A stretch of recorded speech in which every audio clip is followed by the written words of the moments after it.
Over the next few days, I'd like to dip into some of the games from the Champions Chess Tour final taking place in Toronto.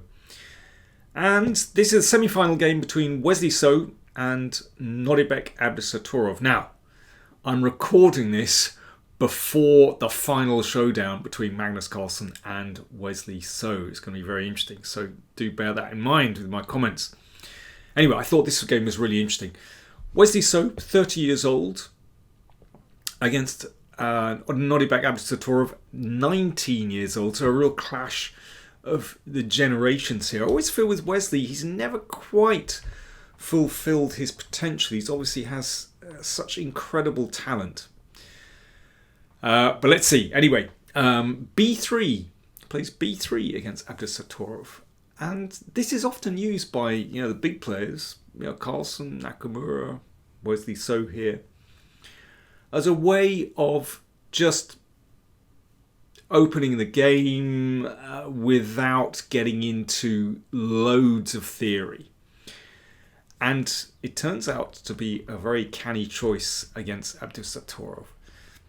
There's an online community, the 1B3 chess cowboys, who I'm sure were delighted to see this move. They play it as a badge of honor. E5. Yep, why not claim the center?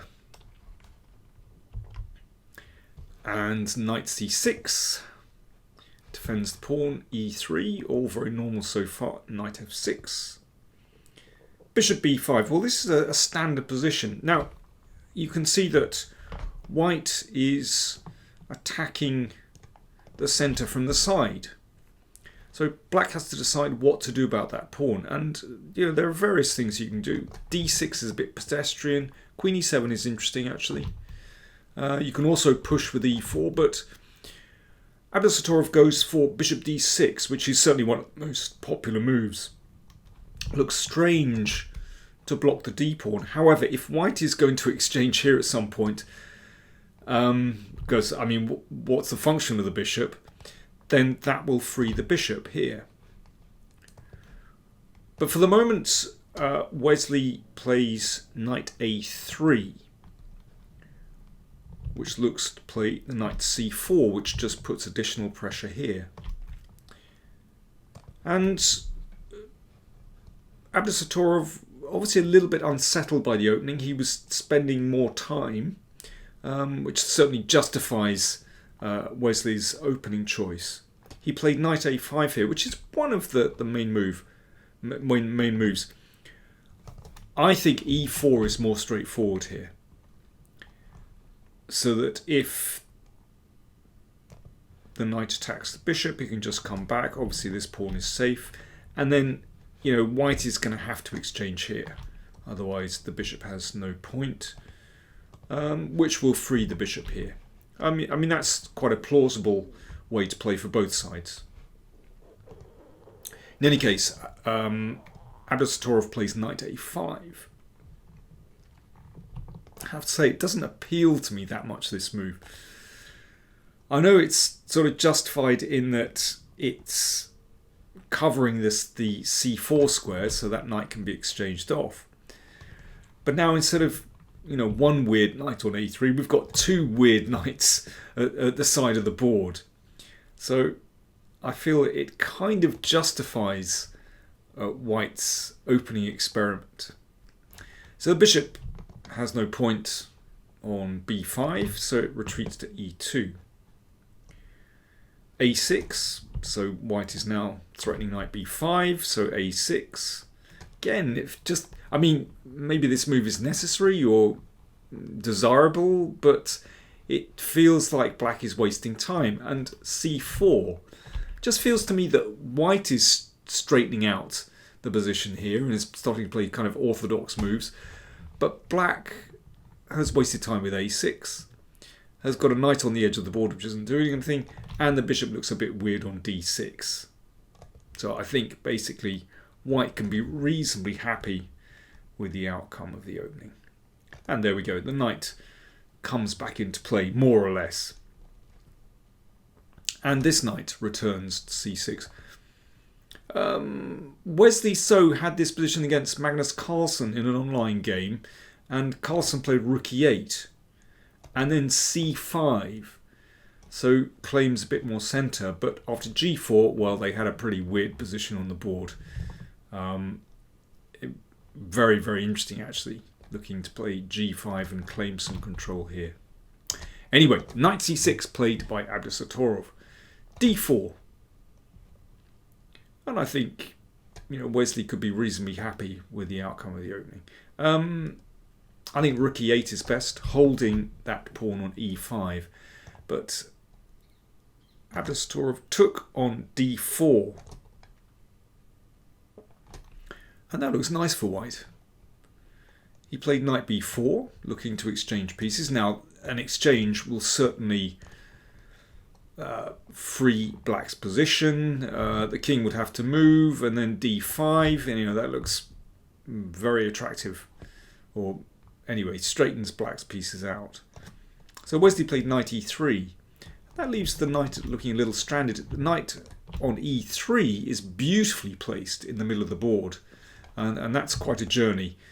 Knight b1 to a3 to c2 to e3. I think things are looking nice for white. Bishop f4. Yep, he wants to move the d pawn. Puts a little bit of pressure here.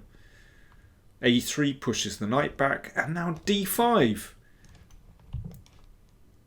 Wow. What a diagonal for that bishop. It looks fantastic. Knight d5. And queen d4. Yup. That's the dream battery on the long diagonal. Hits the bishop. Now you don't have to give up bishop for knight here. Knight g6 is possible to hold that bishop, but in that case white could play knight f3, which stops bishop e5. Bishop looks a bit weird on f4, and white may be able to play knight g4 as well. Bishop takes knight played. Queen takes. Knight is attacked. Move back to g6. h4. Well, white can get away with this because the king is safe in the middle. That bishop blocks the e-file, and that bishop is protected by the knight. And this feels very natural to push as far as possible to weaken g7, weaken the squares on the long diagonal. I mean, this is just a dream position. If rook e8, in fact, this doesn't work in this position. Not that it's a big deal anyway.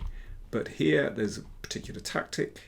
You can throw in bishop takes knight. If rook takes queen, bishop takes queen. And obviously, queen takes bishop allows queen takes rook. So pawn takes has to be played, and then the queen comes to h6. And that's a beautiful attacking position for white.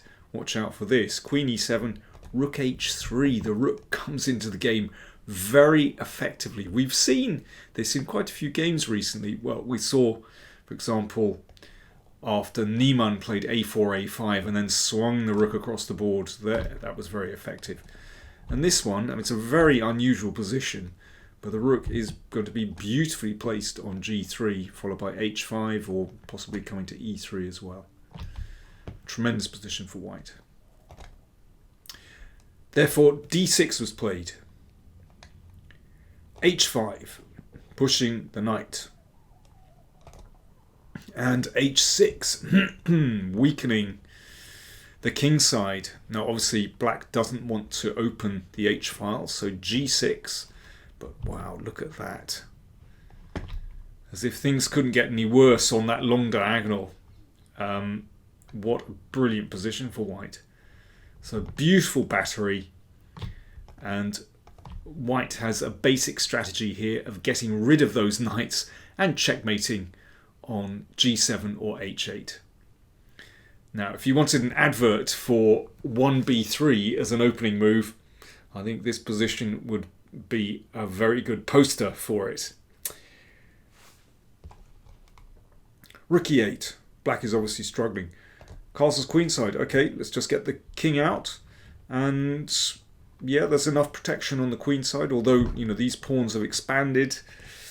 A little bit drafty, but at the moment, black doesn't have any chance of a counter-attack. For example, b5 would be a way of just, giving stuff up and opening things, but for example, f4, bishop here, okay, black can play like this. The bishop is going to drop back.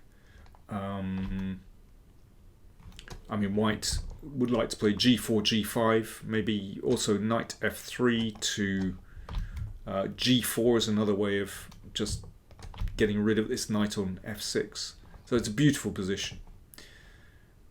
Abdusattorov tries knight fd7, and after f4, knight c5. Remember, this is a rapid play game, so activity at all costs, basically. He's prepared to give up material, but it's a rotten position anyway. Threat, knight takes pawn.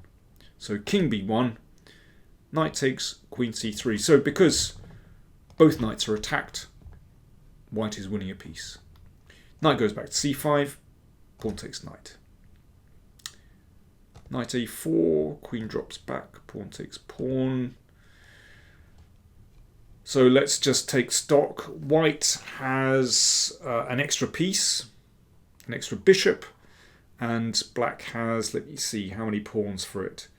2 pawns for a piece, but it's not enough. And this pawn is still an absolute pain for black's king, covering the g7 square.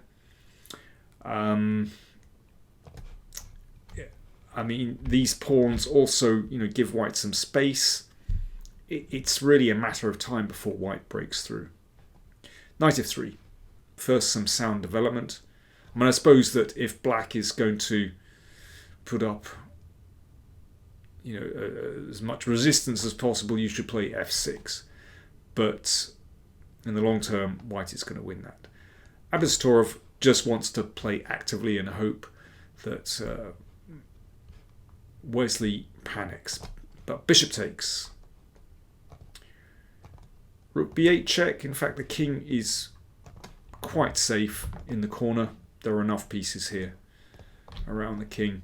This bishop does a really good job of protecting on the long diagonal. It's not going to be too long before white can play, for example, queen d4.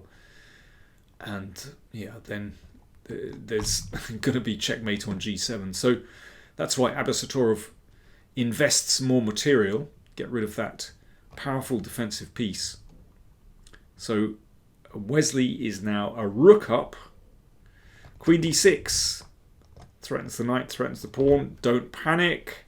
Queen e3 defends both. Bishop f5. But Wesley is very cool here. He just brings his final piece into the game, rook e1. And after bishop here, okay, Abdusattorov wants to put a piece here and get the queen down. But Wesley finishes off very nicely. Knight c6. Attacking the rook, opening up this line. Check. And queen d4. Oh, before we look at the game, I should say that if bishop takes rook, then this, of course, leads to checkmate. Like this. And mate next move. Abdusattorov played queen f6 and Wesley played queen d4. And that was the final move of the game. Black resigned. Yeah, black is a whole rook down. And queens are going to be exchanged. Easy win for white. So, is b3 any good? Well, let me see. I think I'm often asked, which openings are better than others, and the merits of different openings. I think you need, before you play an opening, I think just in general, you need to ask yourself a couple of questions. So one thing is, does it conform to the basic opening principles of, does it fight for the center? Is white's development rapid? Can you castle easily? Do you have a healthy pawn structure? So that's one thing. The other thing is, do I understand the position well, or is it just too complex? Is there too much opening theory? Do I understand the strategy? Is it manageable? But remember, in asking yourself that question, you don't need to outperform a computer. All you need to do is outrun your opponent. So that's another question you should ask yourself.